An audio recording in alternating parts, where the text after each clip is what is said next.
할렐루야. 오늘은 2월 7일 금요일입니다. 오늘도 정시매일 예배를 통해 경건의 일상을 쌓아가는 우리 큰믿음 미신교회 모든 성도님들을 사랑하고 축복합니다. 다 함께 사도신경으로 우리의 신앙을 고백하며 하나님 앞에 나아가겠습니다. 전능하사 천지를 만드신 하나님 아버지를 내가 믿사오며 그 외아들 우리 주 예수 그리스도를 믿사오니 이는 성령으로 잉태하사 동정녀 마리아에게 나시고 본디오 빌라도에게 고난을 받으사 십자가에 못 박혀 죽으시고 장사한 지 사흘 만에 죽은 자 가운데서 다시 살아나시며 하늘에 오르사 전능하신 하나님 우편에 앉아 계시다가 저리로서 산자와 죽은 자를 심판하러 오시리라. 성령을 믿사오며 거룩한 공회와 성도가 서로 교통하는 것과 죄를 사하여 주시는 것과 몸이 다시 사는 것과 영원히 사는 것을 믿사옵나이다. 아멘. 다 함께 찬송가 484장 찬양하시겠습니다.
오늘 하나님께서 우리에게 주시는 말씀은 요한복음 10장 32절로 42절까지의 말씀입니다.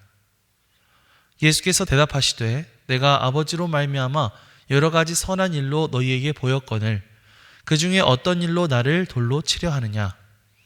유대인들이 대답하되 선한 일로 말미암아 우리가 너를 돌로 치려는 것이 아니라 신성 모독으로 인함이니 내가 사람이 되어 자칭 하나님이라 함이로라. 예수께서 이르시되 너희 율법에 기록된 바 내가 너희를 신이라 하였노라 하지 아니하였느냐. 성경은 패하지 못하나니 하나님의 말씀을 받은 사람들을 신이라 하셨거든. 하물며 아버지께서 거룩하게 하사 세상에 보내신 자가 나는 하나님의 아들이라 하는 것으로 너희가 어찌 신성 모독이라 하느냐. 만일 내가 내 아버지의 일을 행하지 아니하거든 나를 믿지 말려니와 내가 행하거든 나를 믿지 아니할지라도 그 일은 믿으라. 그러면 너희가 아버지께서 내 안에 계시고 내가 아버지 안에 있음을 깨달아 알리라 하시니 그들이 다시 예수를 잡고자 하였으나 그 손에서 벗어나 나가시니라. 다시 요단강 저편 요한이 처음 세례 베풀던 곳에 가사 거기 거하시니 많은 사람들이 왔다가 말하되 요한은 아무 표적도 행하지 아니하였으나 요한이 이 사람을 가리켜 말한 것은 다 참이라 하더라. 그리하여 거기서 많은 사람이 예수를 믿으니라. 이는 하나님의 말씀입니다. 아멘. 할렐루야. 오늘도 말씀을 듣는 여러분의 심령 가운데 성령님의 감동하심이 함께하여 주시기를 주님의 이름으로 간절히 축원합니다. 어떤 교회에 2명의 성도가 있었습니다. 그런데 그 가운데 한 성도는 매주 설교를 들으면서 오늘도 하나님께서 나에게 말씀하셨다 라고 말하면서 은혜 받고 감동받았고, 또 다른 한 성도는 아니 왜 우리 목사님은 맨날 똑같은 말만 하시는 거야 하면서 불평했습니다. 자, 같은 말씀을 들었는데 왜 이렇게 다른 반응을 보였을까요? 이것은 오늘 본문에서도 발견할 수 있는 문제인데요. 예수님을 직접 보고 예수님의 말씀을 들은 여러 사람들이 있었는데 그들 중에서도 어떤 이들은 예수님을 믿게 되었고 어떤 이들은 거부하게 되었습니다. 같은 기적 사건을 보고도 서로 반응이 달랐고 또 같은 말씀을 듣고도 결과가 극명하게 나뉘었던 것을 볼 수가 있습니다. 왜 이런 차이가 생겨났을까요? 그것은 바로 그들의 마음의 상태에 그 답이 있었는데요. 오늘 우리가 읽은 요한복음 10장 말씀을 통해서 믿음의 차이를 만드는 마음에 대해서 함께 살펴봤으면 좋겠습니다. 먼저 오늘 본문 말씀은 예수님께서 성전을 거니실 때 있었던 이야기입니다. 한 무리의 유대인들이 예수님을 둘러쌌습니다. 이들은 이전부터 예수님을 못마땅하게 생각하던 사람들이었습니다. 이들은 예수님을 미워해서 돌로 치려고 했죠. 왜 그랬을까요? 이들은 예수님이 자신을 하나님과 하나 된 존재라고 말하면서 신성을 모독했다라고 생각했기 때문입니다. 그래서 예수님이 이 사람들에게 물으시죠. 32절입니다. 예수께서 대답하시되 내가 이 아버지께로 말미암아 여러 가지 선한 일로 너희에게 보였거늘 그 중에 어떤 일로 나를 돌로 치려 하느냐. 자, 예수님이 뭐라고 말씀하시죠?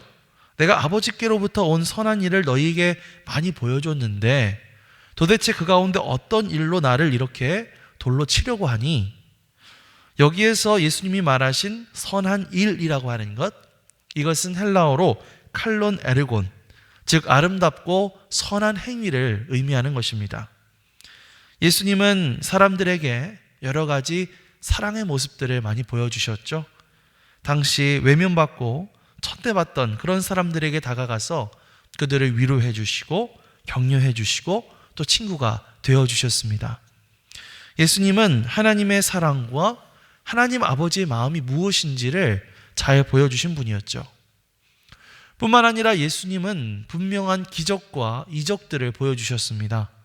그것은 곧 하나님이 예수님과 함께 계신다는 표식이기도 했는데요. 37절에서 38절을 읽어봅시다. 만일 내가 내 아버지의 일을 행하지 아니하거든 나를 믿지 말려니와 내가 행하거든 나를 믿지 아니할지라도 그 일은 믿으라.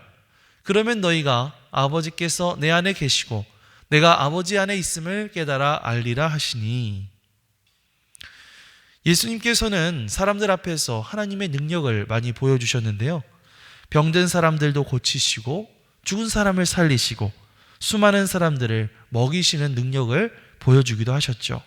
이것은 분명히 예수님께서 하나님 안에 계시다고 하는 명백한 표시였습니다. 하지만 지금 예수님을 찾아온 이 유대인들의 반응은 어땠습니까? 예수님의 이러한 모습들을 곱게 받아들이지 않았죠. 그들은 예수님의 사랑의 행동들을 오히려 잘못된 행동이라고 생각하고 또 예수님께서 일으키신 기적을 부인하기도 하고 또 다른 말씀들을 찾아보면 오히려 예수님께서 하신 그런 기적적인 사건들을 사탄의 힘을 빌려서 그렇게 한 것이다 이렇게 말하기도 했습니다. 이러한 유대인들의 모습을 살펴보면서 한편으로 우리는 오늘날 우리 스스로의 모습들을 반성해 보게 됩니다. 오늘날 우리는 하나님의 은혜를 경험하면서도 어쩌면 그것을 당연하게 여긴다든지 아니면 반대로 그것을 의심할 때가 있죠. 우리가 기도가 응답되었을 때도 이것은 정말 하나님이 하셨다, 주님의 도우심이다 라고 반응했어야 되는데 그건 그저 우연이었겠지 하면서 그저 일축해 버렸었던 그런 적은 없었는가? 오늘 예수님께서 우리 가운데 하시는 일이 무엇인지 집중하고 또 그 일들을 마음으로 받아들일 수 있는 그런 저와 여러분들이 되시기를 주님의 이름으로 간절히 축원합니다. 자신들을 향해 이렇게 돌을 든 사람에게 어떤 일로 나를 치려고 하느냐 이렇게 예수님께서 물으셨을 때 유대인들은 이렇게 대답합니다. 33절입니다. 유대인들이 대답하되 선한 일로 말미암아 우리가 너를 돌로 치려는 것이 아니라 신성 모독으로 인함이니 내가 사람이 되어 자칭 하나님이라 함이로라. 자, 유대인들이 뭐라고 말해요? 네가 신성 모독을 했기 때문에 지금 이렇게 돌로 치려는 것이다 이렇게 말을 하죠. 여기서 신성 모독, 헬라어로 블레스페미아로서 하나님을 모욕하는 행위를 나타냅니다. 그러자 예수님은 이번에는 시편 말씀을 가지고 그들의 말을 반박하고 계시는데요. 34절에서 36절을 볼까요? 예수께서 이르시되 너희 율법에 기록된 바 내가 너희를 신이라 하였노라 하지 아니하였느냐? 성경은 패하지 못하나니 하나님의 말씀을 받은 사람들을 신이라 하셨거든.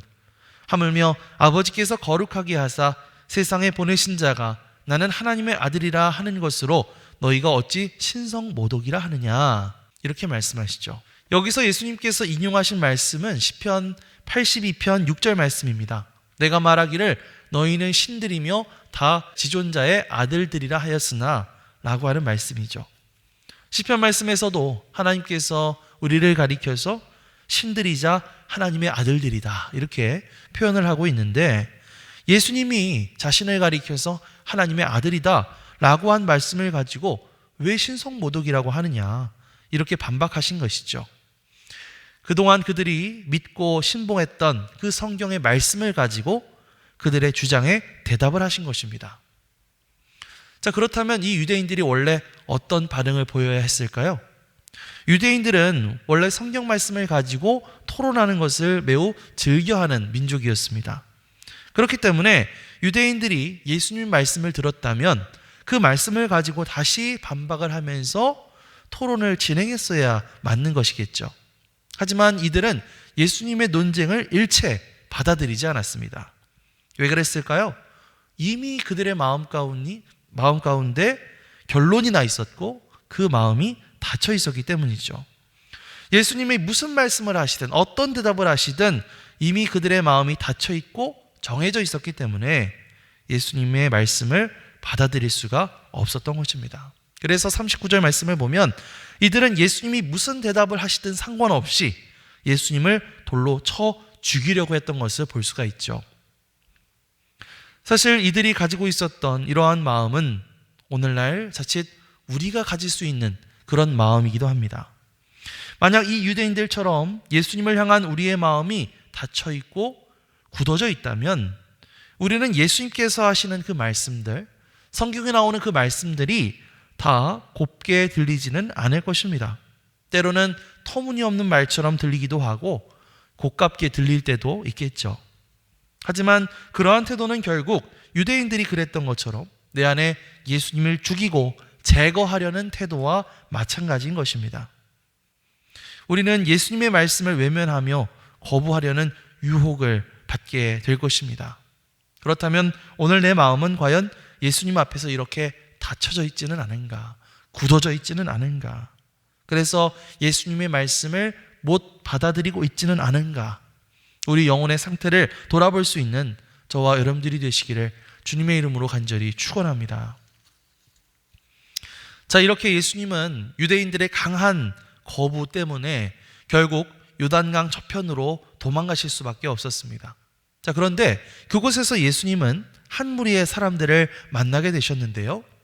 이들은 누구였느냐면 세례 요한에게서 세례를 받았던 그런 사람들이었습니다. 자, 그런데 이들은 아까 성전에서 예수님을 돌로 치려했던 사람들과는 사뭇 다른 태도를 보여주고 있습니다. 40절에서 42절입니다. 다시 요단강 저편 요한이 처음으로 세례 베풀던 곳에 가사 거기 거하시니 많은 사람이 왔다가 말하되 요한은 아무 표적도 행하지 아니하였으나 요한이 이 사람을 가리켜 말한 것은 다 참이라 하더라. 그리하여 거기서 많은 사람이 예수를 믿으니라. 아멘. 예수님은 이들에게 아무런 기적도 보여주지 않으셨죠. 하지만 그들은 예수님을 보고 세례 요한이 했던 증언을 기억해냈습니다. 요한은 아무 표적도 행하지 않았지만 요한이 이 사람을 가리켜 말한 것은 다 참이다 라고 말하면서 예수님을 믿고 따르기 시작했죠. 이들에게는 그 성전에서 만났던 유대인들과는 다르게 예수님에 대한 어떤 편견이나 고정관념이 없었던 것입니다. 그저 요한이 했던 증언만을 믿고 예수님과 예수님의 말씀을 받아들이게 된 것이죠.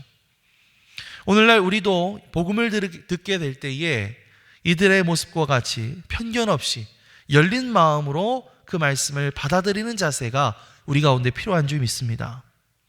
교회에서 어떤 새로운 가르침을 듣게 됐을 때 그것을 내 기준으로 판단하고 이거는 내 스타일이 아니야, 이것은 내가 받아들이기 어려워, 이렇게 생각하고 배척하는 것이 아니라 그 말씀을 마음속 깊이 묵상하면서 그것을 받아들이게 될 때에 그 가운데 은혜가 솟아나고 기쁨이 솟아나고 평강이 솟아나게 될 줄 믿습니다.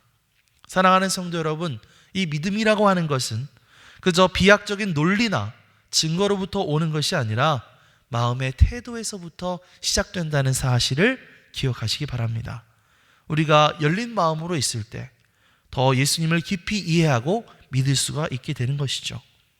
오늘도 우리의 마음문을 활짝 열고 주님의 말씀을 마음 깊이 신뢰하고 받아들이면서 그 가운데 주시는 하나님의 은혜를 풍성하게 누릴 수 있는 저와 여러분들이 되시기를 주님의 이름으로 간절히 축원합니다.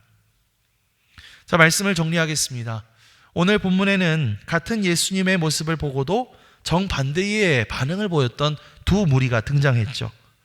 성전에서 만났던 유대인들은 예수님의 기적을 보고도 믿지 않았고 예수님의 말씀을 성경적으로 논증해도 설명해도 받아들이지 않았습니다. 그들의 마음이 이미 닫혀 있었기 때문이죠. 반대로 요단강 저편에서 만났던 사람들은 아무런 예수님의 기적도 보지 못했지만 열린 마음으로 예수님의 말씀을 받아들이고 믿게 되었습니다. 결국 믿음은 증거의 문제가 아니라 마음의 문제인 것 같습니다. 하나님은 지금도 우리 삶 가운데 역사하고 계시죠. 기적을 보여주고 계시고 말씀을 통해서 끊임없이 우리에게 다가오고 계십니다. 하지만 우리의 반응은 과연 어떻습니까? 혹시 우리는 유대인들처럼 하나님이 역사하시면 믿을 거야 라고 하면서도 정작 하나님의 일하심을 보고도 합리화하고 믿지 않고 있는 모습을 보이고 있지는 않습니까? 우리는 과연 그렇다면 어떻게 하나님 앞에 열린 마음을 가질 수가 있을까요? 삶 속에서 하나님께서 행하신 일들을 한번 돌아보시기 바랍니다. 작은 기적이라 하더라도, 단순한 우연이라고 하더라도 그것을 그냥 넘기지 말고 이건 하나님이 하셨구나, 하나님이 도와주셨구나 한번 인정해 보시기 바랍니다. 두 번째로 우리가 할 수 있는 일은 말씀 앞에 먼저 순종하는 것입니다. 때때로 하나님의 말씀은 내 생각과 다를 수가 있죠. 하지만 하나님의 말씀을 내 기준으로 재단하지 말고 열린 마음으로 먼저 순종하게 될 때 하나님의 은혜를 경험하게 될 줄 믿습니다. 마지막으로 우리가 할 수 있는 것은 기도하는 것입니다. 주님, 내 마음을 이 시간 활짝 엽니다. 내 열린 마음을 통해서 들어와 주시고 오늘 주님이 역사하신 것을 보게 해 주옵소서, 이렇게 기도하며 나아가는 것입니다. 그 기도하는 시간 자체가 열린 마음을 훈련하는 과정이 될 것입니다. 사랑하는 성도 여러분, 지금 이 순간 우리의 마음은 닫혀 있습니까? 아니면 주님을 향해 열려 있습니까? 오늘도 주님을 향한 활짝 열린 마음으로 살아가는 저와 여러분들이 되시기를 주님의 이름으로 간절히 축원합니다. 아멘. 기도하겠습니다. 사랑과 은혜가 풍성하신 주님, 주님을 향한 우리의 마음이 꽁꽁 닫혀 있지 않도록 우리를 도와주시고 주님의 말씀과 주님의 역사하심을 열린 마음으로 받아들일 수 있도록 인도하여 주옵소서. 우리의 삶 속에서 하나님의 손길을 발견하게 하시고 의심이 아닌 믿음으로 반응하며 순종하는 마음을 갖게 하여 주옵소서. 오늘 하루 우리의 마음을 활짝 열어 주님을 더욱 깊이 신뢰하며 주님과 동행하는 삶을 살아가게 하여 주시옵소서. 감사드리며 예수 그리스도의 이름으로 기도드리옵나이다. 아멘. 하늘에 계신 우리 아버지여, 이름이 거룩히 여김을 받으시오며 나라가 임하시오며 뜻이 하늘에서 이루어진 것 같이 땅에서도 이루어지이다. 오늘 우리에게 일용할 양식을 주시옵고 우리가 우리에게 죄 지은 자를 사하여 준 것 같이 우리 죄를 사하여 주시옵고 우리를 시험에 들게 하지 마시옵고 다만 악에서 구하시옵소서. 나라와 권세와 영광이 아버지께 영원히 있사옵나이다. 아멘.